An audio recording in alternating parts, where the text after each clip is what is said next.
Here we're going to look at factor by grouping. Now, if they tell you right in the directions to factor by grouping, that makes it pretty obvious. But another way to tell is, notice how we have 4 terms. So it's kind of possible here to make 2 groups of 2. And so that's a good clue that you have a factor by grouping situation. So if I look at the first 2, what can I factor out? Well, 3 and 2 don't have any common factors except for 1, but it looks like they both have a v squared, right? This one's got more than that, and that one has at least v squared. And so what am I left with? 3v plus 2. We'll just kind of check it with multiplication.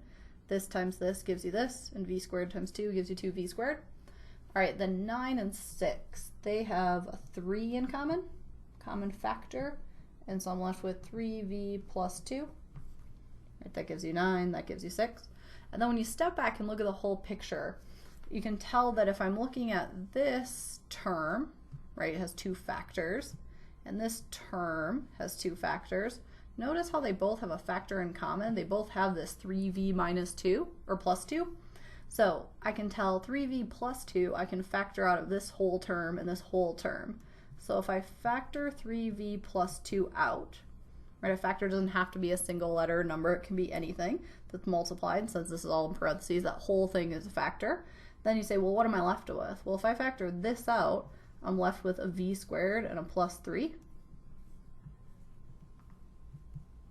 And so my other factor is v squared plus 3. If I checked this by foiling, I would end up with exactly this. So let's try another example.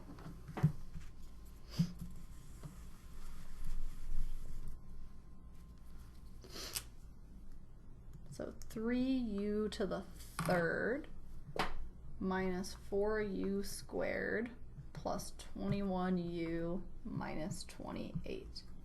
So factor by grouping, something out of these 2 and something out of these 2. So 3 and 4 don't have anything in common, but they do both have a u squared. So I'll be left with 3u minus 4. We'll check and make sure that works. 3u to the third, negative 4u squared. And then 21 and 28, I can factor a 7 out of both of those. And if I do a plus 7, I'm left with 3u, right, multiplies to 21, and then minus 4, because it multiplies to negative 28. Now when I step back, same as last time, see how they both have a 3u minus 4? So I know one of my factors is 3u minus 4, and the other one is what's left, which is u squared plus 7.